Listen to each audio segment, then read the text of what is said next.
Rookie Numbers coming at you with another video here.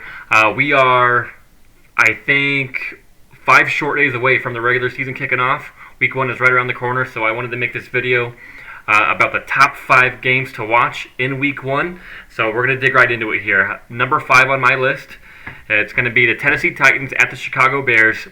This game's on Sunday. It's at noon, and the channel it's on is on Fox.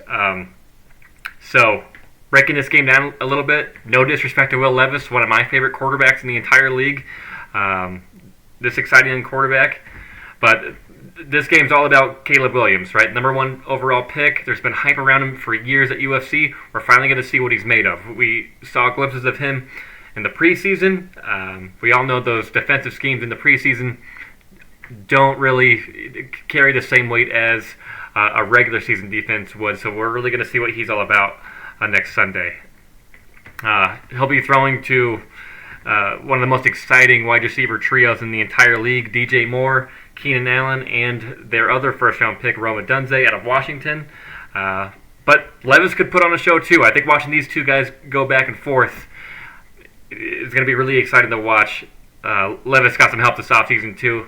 Titans brought in Calvin Ridley and Tyler Boyd. On offense, also brought in running back Tony Pollard from Dallas, which makes this a really intriguing battle of two young quarterbacks. So, really good stuff that's going to happen in Chicago. Coming in at number 4 on the list, you knew this was going to make the top 5. Aaron Rodgers and the New York Jets traveling to San Francisco to take on the 49ers.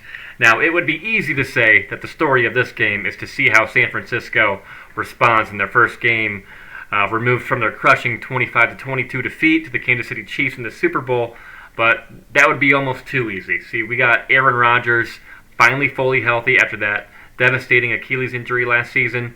We're finally going to see him play a full game with the New York Jets. I mean, it has been a long time coming.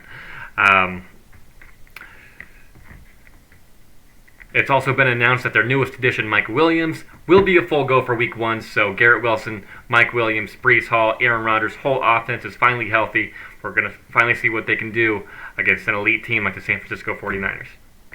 Coming in at number 3 on the list, make sure you sign up for those Peacock Premium subscriptions because we have the Green Bay Packers versus the Philadelphia Eagles on a first-time ever Friday night football game. Not only is this a super rare Friday night football game, but it's also in Brazil for the first time ever. This should be a fun game between two young star quarterbacks. The Eagles really fell off towards the end of the season last year, and rumors were swirling that a lot of that had to do with Jalen Hurts' injury status with his I believe it was his right shoulder, which really kind of slowed him down towards the end of the season. Didn't quite look like himself, but now he's got plenty of weapons surrounding him. So does Jordan Love. Fun fact about this year's Green Bay Packers, they only have one player over the age of 30. Christian Watson, Romeo Dobbs, Jaden Reed, Dontavian Hicks, and starting tight end Luke Musgrave are all within their first, second, and third years in the league. So look for this team to really make a splash with all the youth that they have. Now, another interesting thing about this game is both teams are going to try to wear as little as green as possible. There is a law in Brazil that you are not allowed to wear the color green. I wish I knew more in depth about why that law takes place. I know that is their country colors, and that's the color of their flag. So the Eagles will be sporting a first-time ever uniform combination with their white jerseys, black pants, and black helmets. They've worn the black pants with the white tops before, but this is the first time they're going to add in the black helmet with that. Also, both teams added star running backs over the season. Saquon Barkley to Philly, Josh Jacobs to Green Bay. So this contest will be our first look at these two workhorse backs. Coming in at number 2 on the list, it's our Sunday night game. Matthew Stafford traveling back to Detroit again to get another crack at revenge against his former team, the Detroit Lions.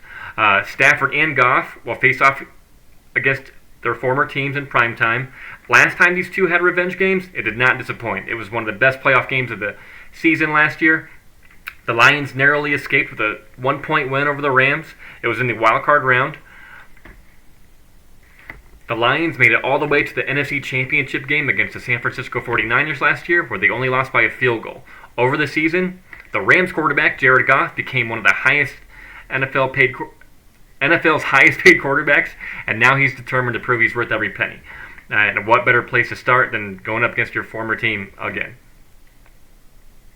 And then coming in at number 1 on the list, this one's pretty obvious. We have an AFC Championship rematch. The Baltimore Ravens traveling to Kansas City to take on the Chiefs, and this one's opening the entire season. This is Thursday night, NBC. The NFL knew what they were doing with this one. Kicking off the season with the rematch of these two after all of the drama leading up to the AFC Championship game last year.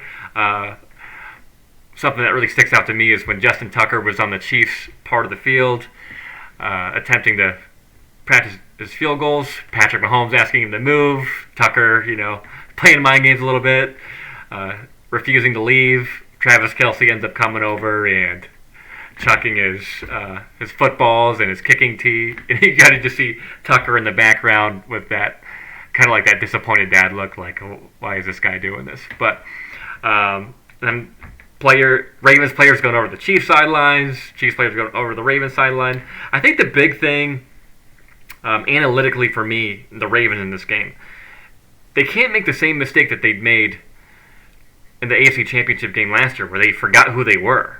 They relied on Lamar Jackson's arm too much. They did not run the ball.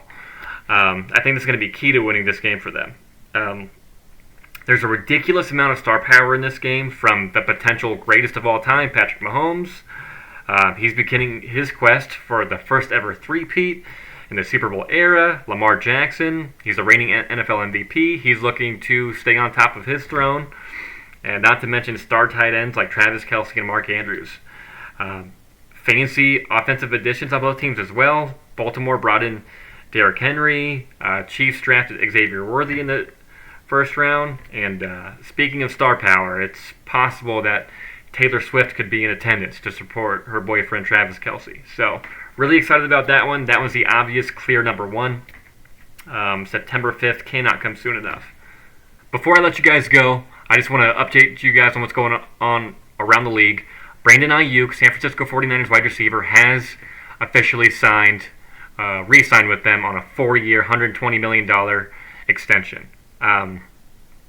This is big news. There's been rumors about trades all summer, all preseason, all training camp. There's rumors about him going to Pittsburgh, going to the Commanders. He was kind of hinting at that a lot.